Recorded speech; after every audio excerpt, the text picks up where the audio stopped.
La palabra de Dios dice: después de haber muerto Moisés, siervo de Yahvé, Yahvé dijo a Josué, hijo de Nun, asistente de Moisés: Moisés, mi siervo, ha muerto.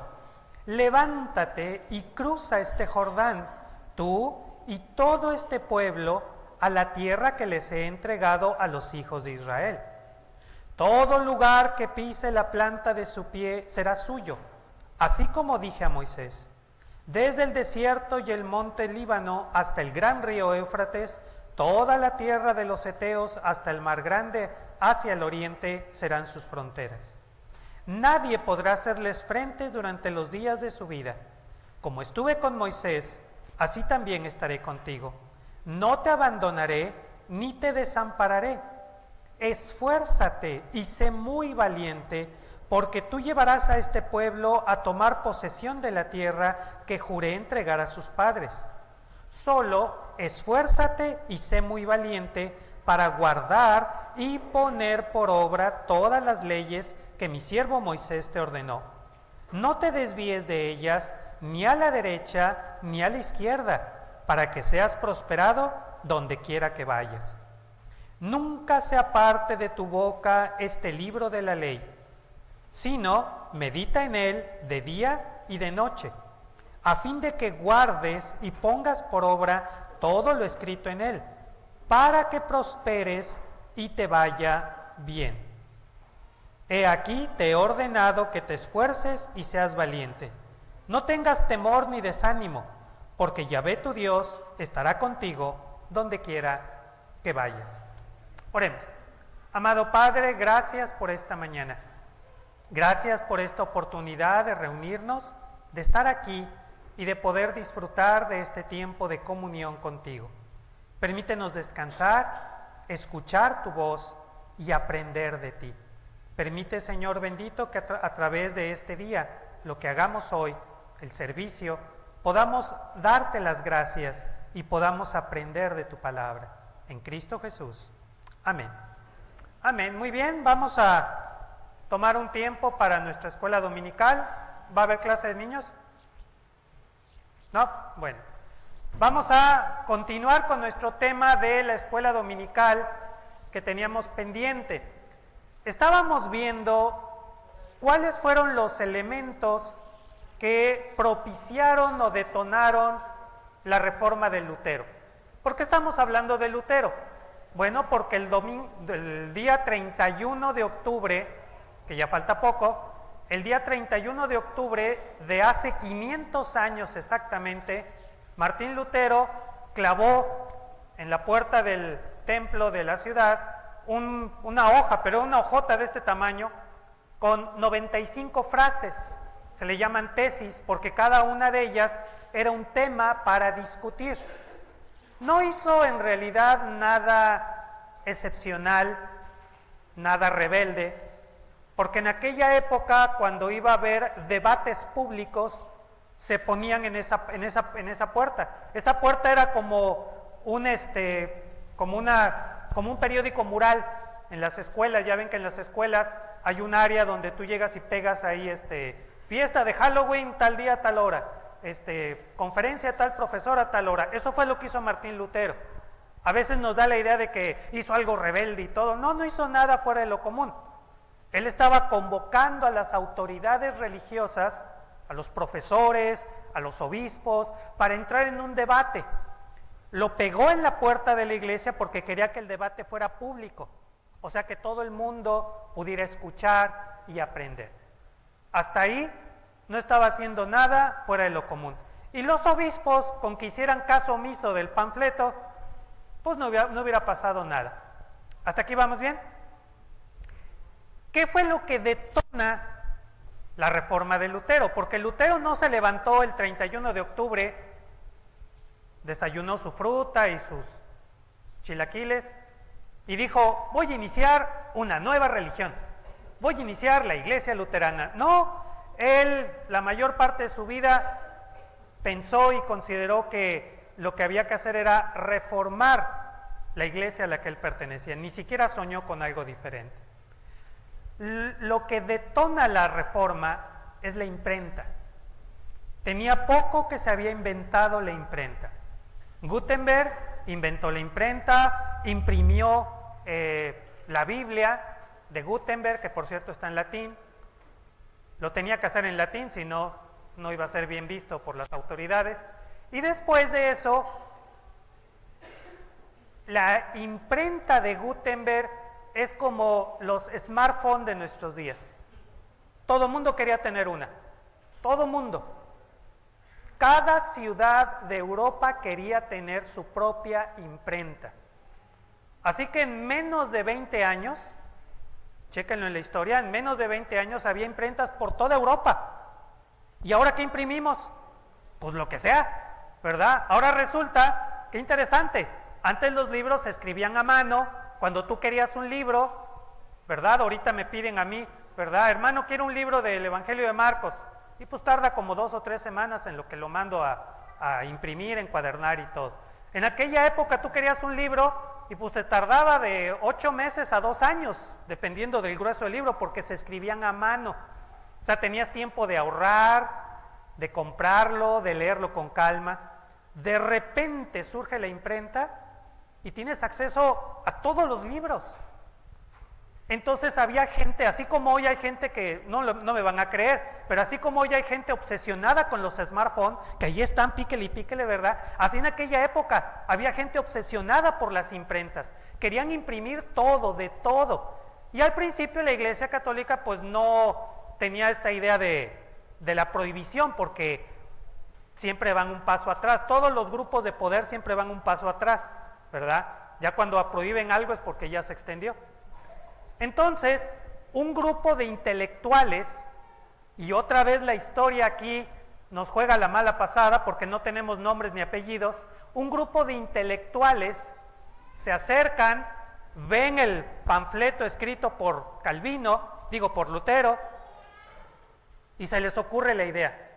Esto está formidable, lo que está aquí diciendo el profesor Martín Lutero, lo que está diciendo aquí es revolucionario, es formidable, ¿verdad? No debería de haber esto ni aquello. Y ellos quitan la hoja, la llevan a su casa, la traducen al alemán y la mandan a imprimir. Eso fue lo que detonó la reforma de Lutero. Se convirtió en una hoja tamaño normal, impresa por ambos lados. ¿Pero cuántas copias sacaron? Miles de copias, miles de copias.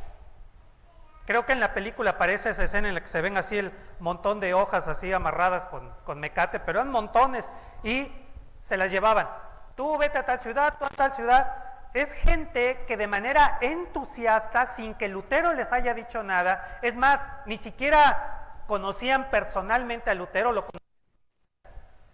pero es gente que sin que nadie le dijera, espontáneamente dijeron, esto lo tiene que saber todo el mundo.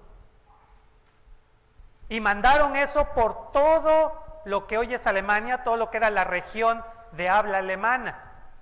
Pero como siempre pasa, ¿verdad? Alguien que era bilingüe o trilingüe lo leyó y dijo, esto está formidable, mis paisanos en Francia tienen que saberlo, y lo traducen al francés. Y mis paisanos en Inglaterra lo tienen que leer y lo traducen al inglés. Bueno, empezaron a traducirse en menos de 10 años. Esa hojita de Lutero se había traducido a más de 10 idiomas y estaba circulando desde Portugal hasta Moscú. Formidable. Lutero, y lo más chistoso es que Lutero ni sabía. Lutero seguía esperando a que el obispo le dijera cuándo iban a discutir del asunto. No, cuando llegó la noticia del obispo, era para regañarlo. Oye, el alboroto que armaste. ¿Yo? Y ahí sí Lutero, ¿yo? No, yo no, ¿cuándo? Así empezó la reforma. Una hoja escrita por un profesor no pudo haber tenido mayor relevancia de no haber sido por personas como usted y como yo. Personas valientes, entusiastas, que se dieron cuenta del valor de ese documento, del valor de esa hojita, y empezaron a sacar copias y a repartirlas con un entusiasmo sorprendente. Dicen, yo no lo he podido comprobar, a lo mejor por flojera, pero no lo he podido comprobar, los que me ven por internet y que les gusta la historia, a ver si logran comprobarlo. Dicen por ahí las lenguas, no digo si buenas o malas, pero dicen por ahí las lenguas, que copias de este escrito de Lutero llegaron a América. Dicen que hay una en alguna de las bibliotecas, tal vez la palafoxiana, tal vez en la de México, pero dicen que llegó aquí. En Perú creo que incluso hay una. No lo he podido comprobar, no pienso ir a buscar entre todos los papeles que están en la biblioteca, ¿verdad? Pero si alguien lo puede investigar, los que nos ven por internet, parece que hasta América llegaron esas hojas. Lo cierto es que fue una verdadera revolución. Tengo entendido que 100 años después, estas hojas seguían imprimiéndose y publicándose por todos lados. Mantuvieron vivo lo que Lutero estaba proclamando. ¿Preguntas aquí? ¿Comentario? Oscar, Edgar, Oscar, buenos días. Cuando se inició la Iglesia Católica, había los que no estaban de acuerdo. Esa gente fue evolucionando y todo, y ¿por qué no hicieron algo igual como Lutero? ¿Por qué no? Edgar pregunta que cuando se formó la Iglesia Católica entre el año 300 y 400 de nuestra era, hubo muchos grupitos por todo el Imperio Romano que no estuvieron de acuerdo con formar una gran iglesia. Estos grupitos a lo largo de toda la Edad Media permanecieron escondidos, aislados y seguían estudiando y predicando la Biblia. Edgar pregunta por qué estos grupos nunca hicieron nada como lo que hizo Lutero. Bueno, tanto como que no hicieron nada, no es así. No hicieron una reforma como la de Lutero, principalmente porque al entrar a la Edad Media, el Imperio Romano se desmoronó y lo único que quedó del Imperio Romano fue la Iglesia Católica, Apostólica y Romana. Y empezó a ejercer un poder sobre Europa que estaba reducida a feudos, y ese poder de la Iglesia Católica implicaba la persecución. Desde que se formó, y eso está en la historia, no me crean, véanlo en la historia, desde que se formó la Iglesia Católica, empezó a perseguir a los que no estaban de acuerdo. Esto para mí, personalmente, no tiene lógica. Durante 300 años los cristianos fueron perseguidos por los romanos. Casi todos los que estamos aquí sabemos de las persecuciones, de que los llevaban al circo romano, de que se los comían los leones, de que los crucificaban, de que los encendían vivos en la Vía Apia. O sea, los cristianos durante 300 años sufrieron las más crueles persecuciones. Quemaron sus escritos, los perseguían por todos lados. De repente Constantino deja de perseguir a los cristianos. A los pocos años nombra al cristianismo una religión tolerada y a los pocos años la nombra la religión oficial del Imperio Romano. En menos de 20 años los cristianos pasaron de ser perseguidos a ser los consentidos del imperio. Y empezaron entonces los concilios en los que se querían poner de acuerdo sobre cuál iba a ser el canon oficial de la iglesia, las doctrinas oficiales de la iglesia, todo esto. Y allí obviamente hubo muchos pastores que dijeron, no estamos de acuerdo con esto, nos están imponiendo cosas que no son del cristianismo, quieren que la iglesia sea ritualista, que tenga una jerarquía. Y estos grupitos que no estaban de acuerdo, de repente en esos concilios hubo quienes tenían una mentalidad más política que evangélica y vieron la oportunidad de ascender y crear una estructura jerárquica, y con la jerarquía viene el poder y con el poder el dinero, o al revés, con el dinero viene el poder. Pero estos grupos obviamente temían que las bases, o sea, los pastores de las congregaciones, no los apoyaran en su proyecto de crear una gran estructura. Entonces, cuando veían algún pastorcillo ahí que estaba en una provincia diciendo que no, que hay que seguir como estábamos y cada iglesia por su lado y todo, entonces los empezaron a calificar de herejes. Esos son herejes. Y si no se someten a la iglesia, quedan fuera de la iglesia. De repente los cristianos estaban persiguiendo a los cristianos. Y claro, muchos de estos pastores dijeron, Pues eso es lo que estamos diciendo.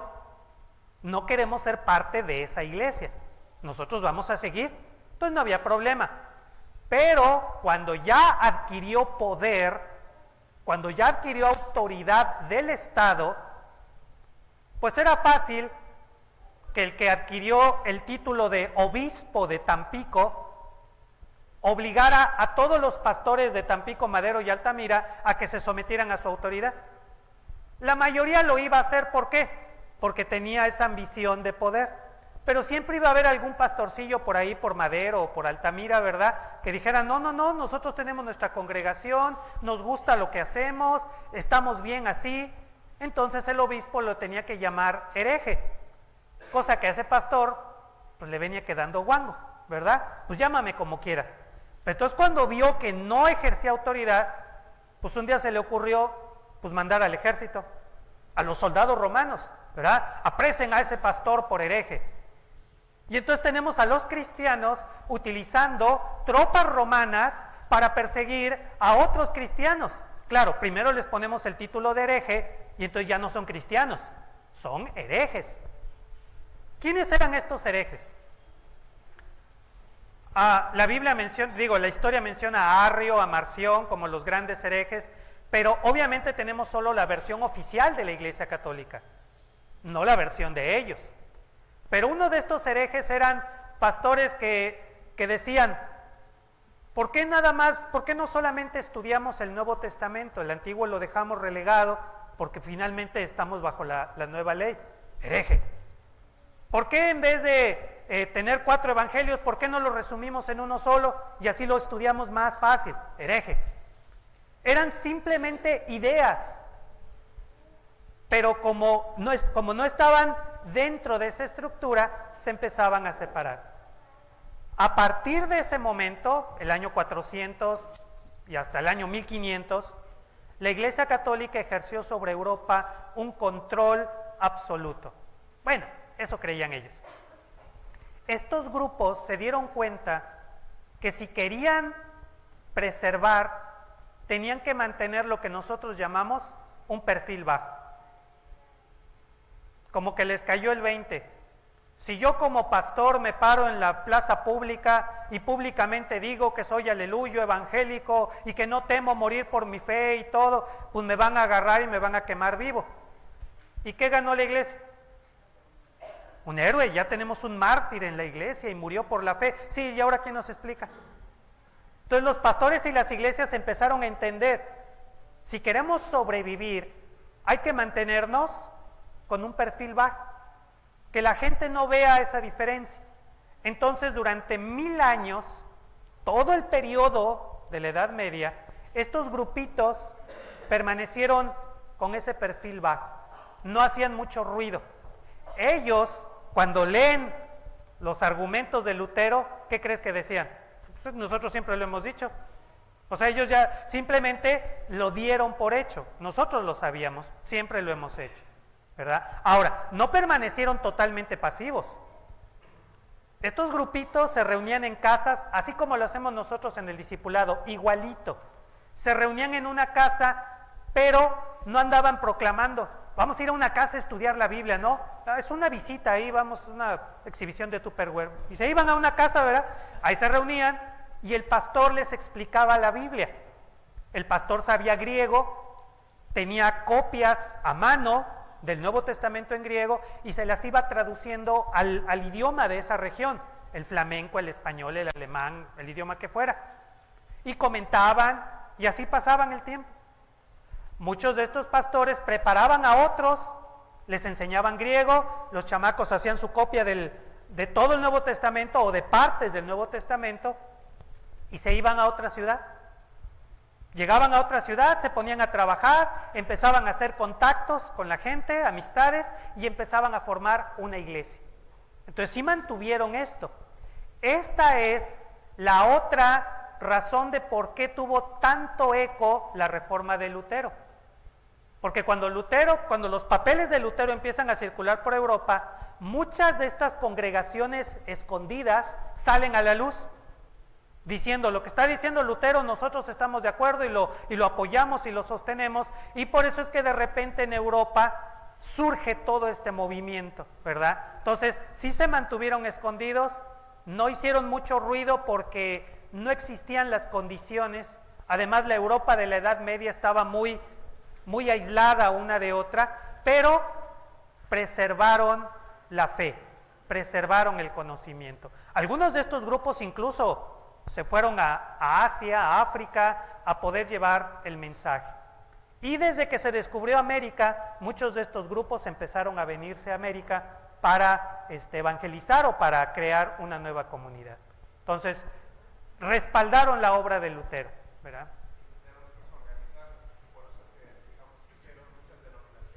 Sí, porque Lutero no tenía planes de organizarlo ni nada. Muy bien, ¿otra pregunta, hermana Ana? Hermana Ana. Bueno, viendo los antecedentes históricos, ¿verdad? De que Lutero pues no era cualquier personaje, era una persona bastante conocedora y sabía a qué se iba a enfrentar. Comentas que él no tenía idea del impacto que iba a tener lo que hizo, pero yo pienso que no es así porque él sabía perfectamente a lo que se sometieron otros que se quisieron hablar, porque hablar siempre causa problemas cuando estás en un grupo, todo el mundo se quiere homogeneizar y él tampoco pensaba salirse de la iglesia, pero todo lo que escribió pues es de una enorme importancia porque se contradice completamente a la doctrina romana. Entonces pienso que él era de un carácter especial, era una persona muy valerosa y que a lo mejor no tuvo la visión de que iba a ser un movimiento tan grande, pero como dijiste ahorita, el hecho de que la imprenta estuviera en este momento, Dios facilitó las cosas para que así sucediera. Pero creo que él fue un hombre que sí tuvo mucha idea de lo que iba a causar. Ok, nuestra hermana Ana comenta que ella cree que Lutero sí tenía idea del impacto que iba a tener esas tesis en lo que era la Iglesia Católica. Tal vez no tenía la idea de que se iba a formar una división y que se iba a crear una iglesia luterana y todo, por supuesto. Pero es cierto que Lutero no era cualquier sacerdote de una capillita, era un profesor y él sabía de lo monolítico que era la estructura católica y que hablar siempre conllevaba problemas, ¿verdad? Y que él era testigo de que en el pasado la Iglesia Católica había perseguido a los herejes. En alguna de las cartas de Lutero, él reconoce que aquellos grupos, no todos, pero algunos de los grupos que en el pasado la Iglesia Católica tachó de herejes, ahora él mismo ya no los consideraría herejes. O sea, Lutero, cuando era estudiante en el seminario, seguramente le enseñaron, ¿verdad? Existe la Iglesia Católica con la sana doctrina y existen grupos de herejes que andan enseñando cosas satánicas. Y Lutero dijo, ojalá se mueran. Cuando ya era profesor y empieza a estudiar, ¿verdad? Se empieza a dar cuenta, pues no andaban tan raros, ¿verdad? No eran tan diferentes a lo que yo pienso. Y ya cuando se inició toda la reforma, Lutero mismo en alguna carta dijo, muchos de estos grupos, se refirió en específico, y van a decir, ahí va otra vez el pastor, pero sí, se refería a los valdenses y a los anabautistas como grupos que tenían la verdad. Cuando a Lutero le preguntaron sobre estos grupos, Lutero no los condenó, sino todo lo contrario, ¿verdad? Dijo, esos grupos tienen la verdad y lo que están haciendo es correcto, o sea, les dio el apoyo. Pero ya cuando estaba la reforma, ¿verdad? Lo mismo, cuando yo estudié en el seminario me enseñaron, ¿verdad?, de la sana doctrina de nuestra denominación, que es la única verdadera y que se va a ir al cielo. Las demás, quién sabe, ¿verdad? Y nos hablaron de los herejes, pero los mencionaron así de pasadita. Pues eran herejes porque tenían una falsa doctrina. Pero yo me acuerdo que nunca nos detuvimos a ver, ¿quién es Arrio?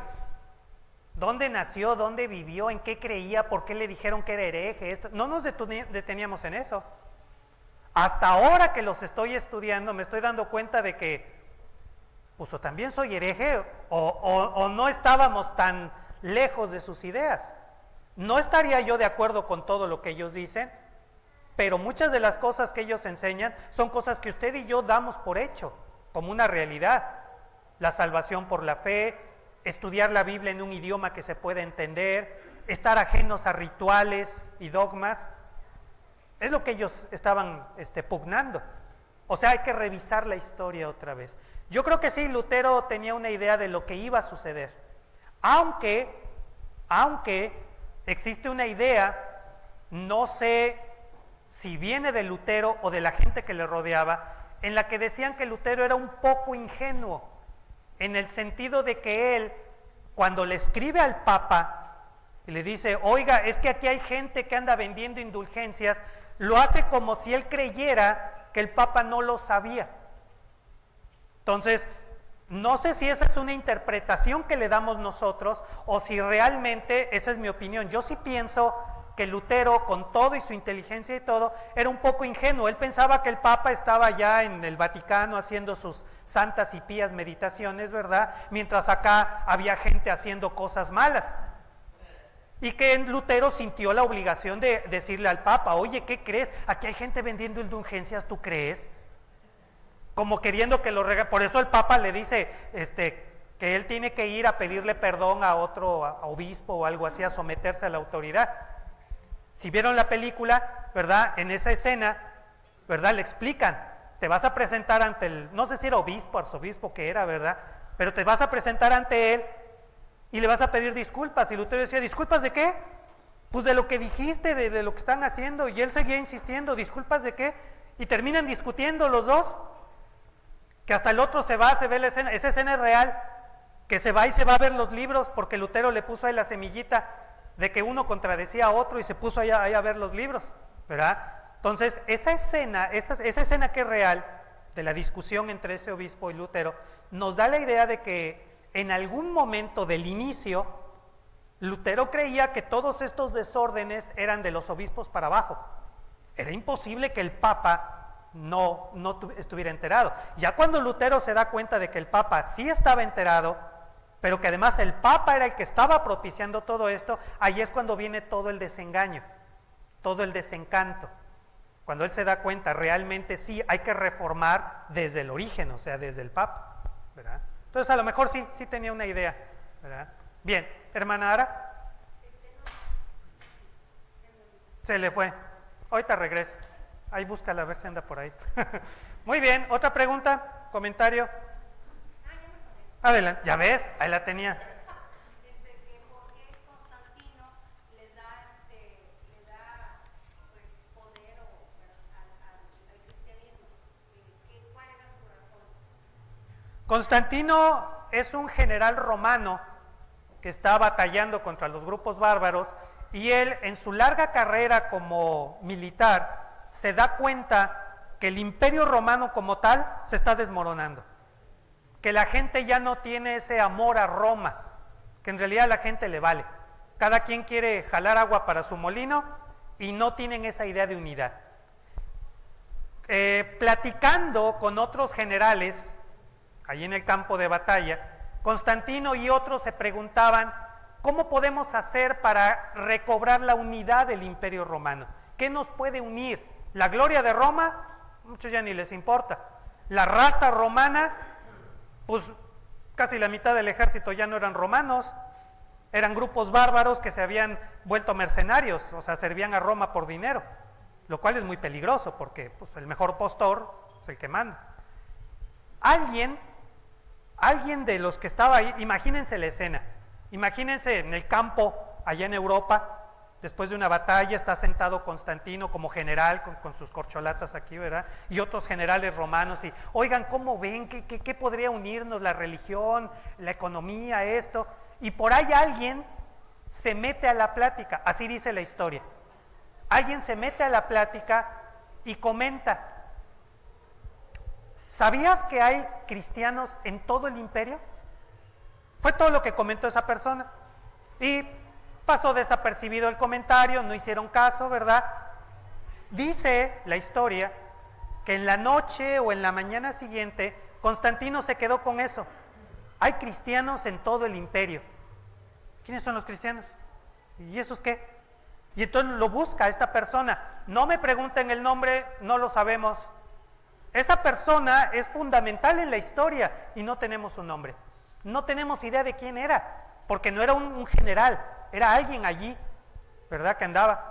Y Constantino lo llama, a ver, explícame eso, ¿de qué se trata? Y ya esta persona le dice, en cada ciudad del Imperio Romano hay una comunidad cristiana. ¿Y esos qué? Ah, pues no creen en imágenes ni nada, tienen su propia religión, sí, pero ¿qué? Y este hombre le recita el texto de Romanos capítulo 16.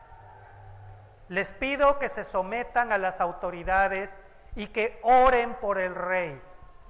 Cuando Constantino se quedó, o sea que en esa religión les enseñan que deben orar por el rey y que deben someterse a las autoridades, sí. Y luego, pues los estamos persiguiendo. ¿Y por qué los perseguimos? No sé, hace 300 años que los perseguimos. No sabía, la persona esta que le dijo a Constantino, no sabía por qué perseguían a los cristianos. Constantino ni siquiera sabía que estaban persiguiendo a los cristianos. Hacía 300 años de eso. Entonces, cuando le cae el 20 a Constantino, dijo, esto va a ser lo que va a unir al imperio. Si en cada ciudad hay cristianos, y los dejamos de perseguir, y los adoptamos como religión oficial, eso le va a dar cohesión al imperio romano. Entonces, desde el principio, la motivación de Constantino no fue religiosa, no es que se volvió aleluyo, de hecho él se bautizó hasta que se estaba muriendo, así nomás por no dejar, ¿verdad? Él realmente nunca se convirtió, él vio en los cristianos la oportunidad de unir al imperio, ya que los cristianos son buenos ciudadanos, respetuosos de las leyes, y hay cristianos en todos lados, pues que eso nos une. Esa fue la razón por la que Constantino ideó eso. Ahora, cuando Constantino le habla a los cristianos y les dice, ya no los vamos a perseguir, I'm sorry por todos estos años de persecución, ustedes entienden, ¿verdad? Perdónenos, ¿verdad? Ahora los vamos a querer, vamos a ser amiguitos nuevamente, ¿verdad? Y vamos a vivir en paz. Y entonces Constantino dijo, manden llamar al líder de los cristianos para que platique con él. ¿Y qué hicieron los cristianos? ¿No tenemos líder? Bueno, pero ¿quién manda entre ustedes? Pues el pastor de cada iglesia. ¿Y cuántas iglesias hay? Uy, hay miles. Y pues Constantino dijo, no voy a recibir a 2000 pastores, pues ¿qué voy a hacer yo con tanto pastor? Fue cuando Constantino les dice a los cristianos, a ver, organícense, formen una estructura igualita a la del Imperio Romano, o sea, una cabeza, un líder regional y un líder de cada ciudad. Papa, arzobispos, obispos, sacerdotes, igualito, ¿verdad? Y empieza un largo proceso en el que se va a formar lo que va a ser la Iglesia Católica, ¿verdad? Pero Constantino no quería inventar una nueva religión, lo que quería era darle orden para poder controlarla, eso es lo que él quería. Así es. Así es. Así es. Hubo grupos que desde el principio dijeron, a nosotros no nos gusta esto de formar una superestructura y menos que esté asociada con la autoridad pagana, ¿verdad? Y estos grupitos son los que dijeron, ¿sabes qué? Siempre hemos permanecido independientes, nos mantenemos independientes y párenle de contar, ¿verdad? Estos grupitos a lo largo de la historia van a perseverar y son lo que se conocen como los grupos evangélicos. No son católicos, no son protestantes, son evangélicos, ¿verdad? Hay un libro a los que les gusta leer que se llama La Reforma Radical, de Fondo de Cultura Económica. El autor no me acuerdo, pero es el único libro. La Reforma Radical, de Fondo de Cultura Económica. En ese libro explican cómo cuando Lutero empieza la Reforma, ¡pum!, aparecen grupitos por toda Europa. Y él se pregunta, ¿y de dónde salieron estos? Y entonces los empieza a investigar y descubre ese origen. Siempre han existido, ¿verdad? Muy bien. Los anabautistas, otra vez, los valdenses y todos estos grupos pertenecen a esta línea. Francisco, ¿sí es Francisco de Asís? ¿Sí se llama así? Francisco de Asís. Francisco de Asís era católico, pero él se inspiró en uno de estos grupos evangélicos para sus ideas. O sea, casi estaba en esa área. Muy bien, sí contesté la pregunta. ¿Otra pregunta? ¿Vamos bien? Muy bien. El 31 de octubre, sí, hermana.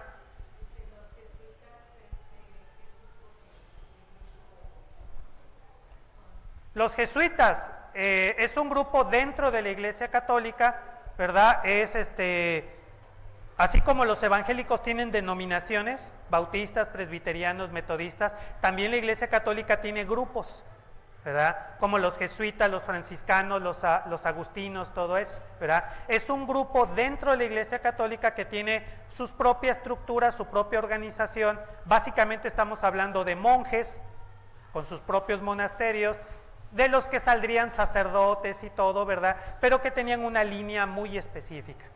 Esos son los jesuitas. Una característica de los jesuitas es que ellos tienen dos características. Una, son muy leídos y escribidos. Les gusta mucho el estudio. La segunda es que ellos tienen un voto de fidelidad al Papa. Desde que se formó el grupo, ellos han hecho un voto de defender al Papa, aún en contra de la misma Iglesia Católica. Entonces es como que el grupo más fiel al Papa, ¿verdad? Y han adquirido mucho poder. Muy bien, ¿vamos bien? Sí, hermano. Así es. Muy bien. En la parte de atrás de su boletín hay un cuadrito. Ese cuadrito define las doctrinas o los énfasis doctrinales de Lutero. Lutero tuvo la cualidad de poder resumir todas sus ideas en unas frases. Están en latín, pero obviamente las vamos a explicar. En estas frases está resumida toda la reforma de Lutero. Y ya que estamos celebrando los 500 años de la reforma de Lutero, vamos a explicar en este cuadrito cuáles son las principales enseñanzas de Lutero y cómo influyen en nuestra visión del mundo el día de hoy. A partir de la próxima semana, porque hoy ya se acabó la escuela dominical, a partir de la próxima semana vamos a estudiar cada una de estas, ¿ok? Sola escritura, o sea, solo la escritura. Sola gratia, o sea, solo la gracia. Sola fide, o sea, solo la fe. Solo Christus, o sea, solamente por Cristo. Y soli Deo gloria, o sea, solo a Dios la gloria. Tal vez no los estoy traduciendo totalmente correcto, pero hay más o menos, ¿verdad? Porque no sé muy bien latín. Pero vamos a explicar cada uno de ellos a partir de la próxima semana. ¿Ok? Muy bien. Puestos en pie, vamos a cantar. Puestos en pie, vamos a cantar. Hermanas, pásenle. Vamos a cantar con gran entusiasmo